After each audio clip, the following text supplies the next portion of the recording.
Nah, kalau sudah seperti itu, nanti siapa yang akan bersikap kritis dengan pemerintah? Siapa yang akan mempertanyakan, mengulas secara mendalam, memaparkan kelemahan kebijakan yang akan diambil pemerintah? Ini dia, info terkini Widya. Pak Jokowi mungkin bisa menjadi ketua dari koalisi partai-partai, semacam barisan nasional, partai-partai mau melanjutkan atau punya visi yang sama ya, menuju Indonesia emas gitu.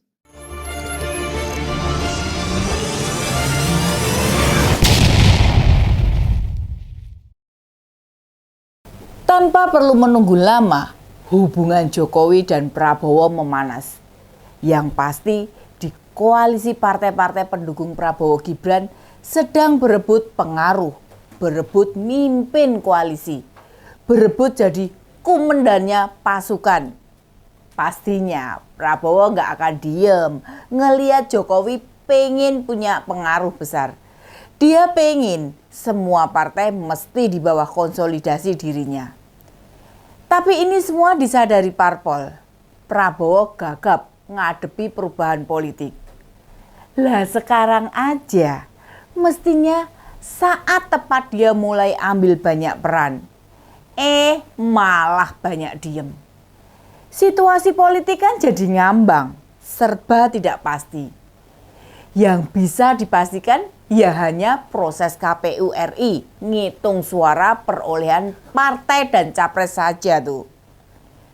Makanya banyak yang ragu bila Ketua Umum Gerindra bisa jadi konduktor, pemimpin orkestrasi bagi kemajuan Indonesia. Nama Jokowi jadi pemimpin partai koalisi sudah disodorkan tuh sama PSI. Kita sih maklum, PSI usul begitu. Namanya juga yang punya PSI itu anaknya presiden. Pasti yo pengen bapaknya yang koordinator parpol pendukung. Hanya saja Prabowo pasti nggak ngasih gitu aja, kok gampang men. Dia sebagai orang yang menang pilpres pasti yo pengen yang ngatur banyak hal itu.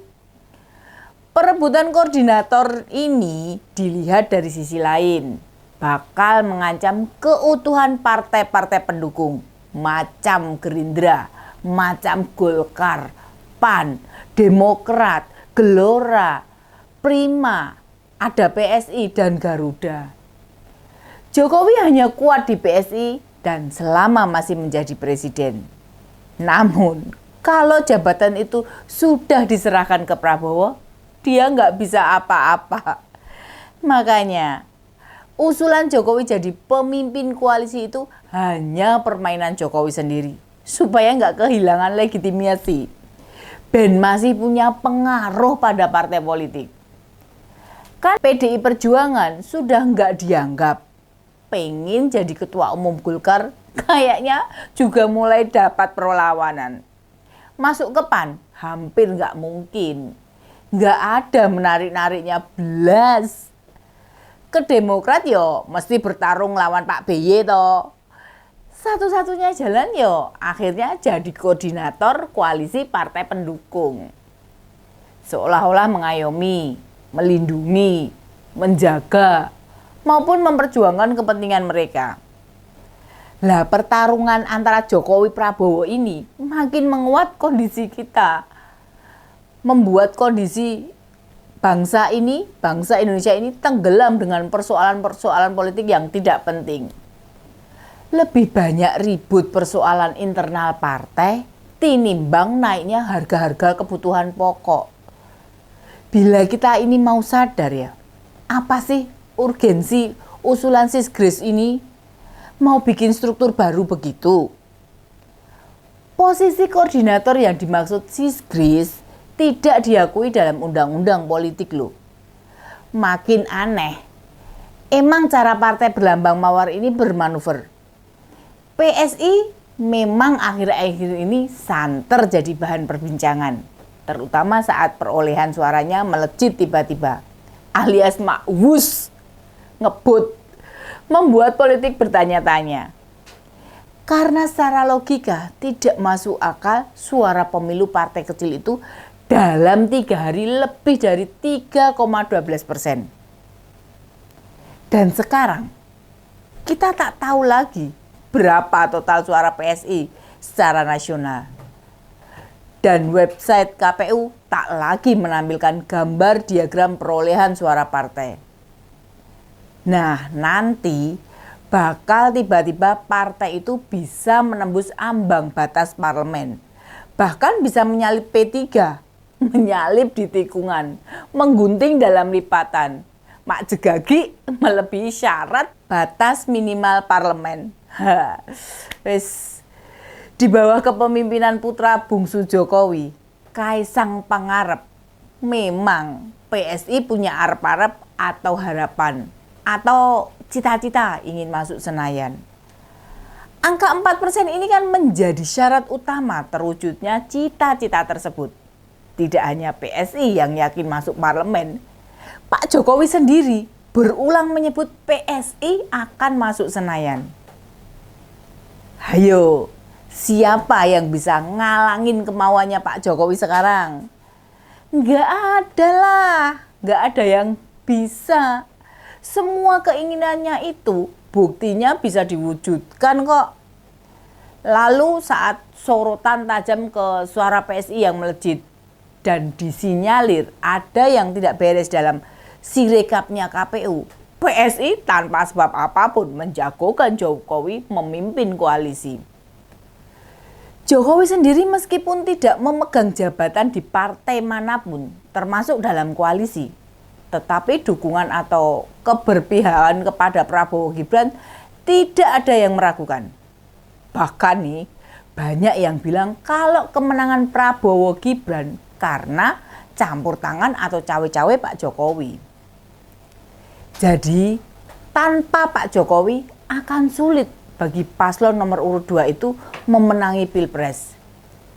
Yang ini sih sudah tidak terbantahkan. Bukan maksud hati meremehkan Pak Prabowo Gibran loh ya.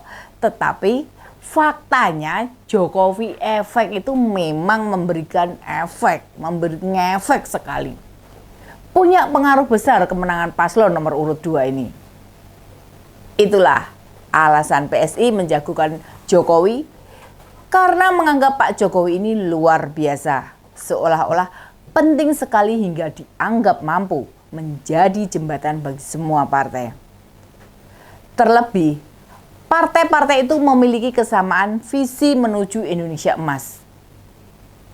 Sebenarnya kalau diamati, Jokowi memang mengindikasikan mau merangkul semua parpol masuk dalam koalisi besar, jadi satu.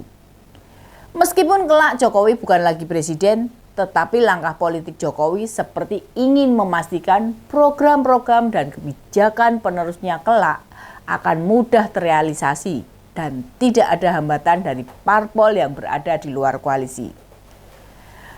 Maka merangkul dan memastikan semua parpol dalam satu barisan koalisi menjadi cita-cita Pak Jokowi. Ini yang akan diwujudkan sebelum lengser Oktober nanti. Manuver politik Jokowi untuk menyatukan parpol terlihat dari pertemuannya dengan Ketua Umum Partai Nasdem, Surya Paloh. Lalu juga menempatkan AHY jadi menteri. Itu tindakan-tindakan melemahkan mereka supaya mau tunduk. Hal itu menjadi salah satu indikasi kuat kalau Jokowi ingin pasca presiden terpilih ditetapkan, semua parpol dalam satu garis komando mendukung pemerintah. Ya, semacam mengamankan semua kebijakan semasa ia jadi presiden. Surya Paloh jadi salah satu calon oposisi yang mau tidak mau butuh dilemahkan juga. Meskipun ia mengusung Anies dan Caimin, tetapi ia bergabung dengan Prabowo. Tentu saja bisa menarik parpol lainnya untuk masuk koalisi. Ini semacam perlakuan melemahkan calon oposisi. Bila sudah dukung pemerintah, parpol koalisi akan membeu, mengikuti dan setuju saja dengan kebijakan pemerintah dan itu memudahkan Prabowo Gibran memimpin Indonesia. Nah, Kalau sudah seperti itu, nanti siapa yang akan bersikap kritis dengan pemerintah? Siapa yang akan mempertanyakan, mengulas secara mendalam, memaparkan kelemahan kebijakan yang akan diambil pemerintah? Apakah Jokowi mau menjadi pemimpin koalisi seperti usulan PSI? Kalau memang ada koalisi semua parpol, bukannya yang cocok memimpin partai koalisi itu justru Prabowo. Karena kan Pak Prabowo bakal dilantik jadi presiden. Parpol pendukungnya juga dominan di Senayan.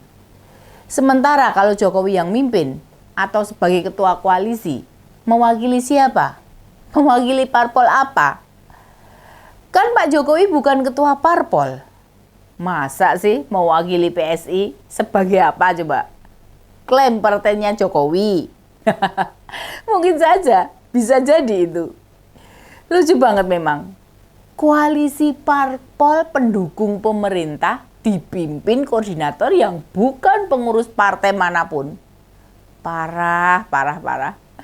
Bener-bener parah banget ini. Bila mau fair, koalisi ini nyatanya emang rentan pecah, mudah ambyar. Kalau koordinatornya Prabowo, yakin masih bisa efektif. Wes sepoh le bro. Pak Erlangga yang ketua umum Golkar, dia bakal diusik kompetitornya yang lagi naik namanya nih, Pak Bahlil.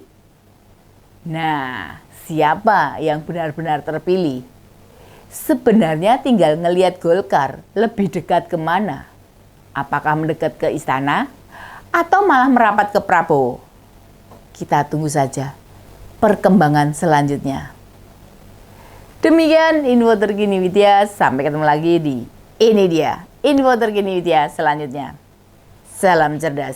Ini dia, info terkini Widya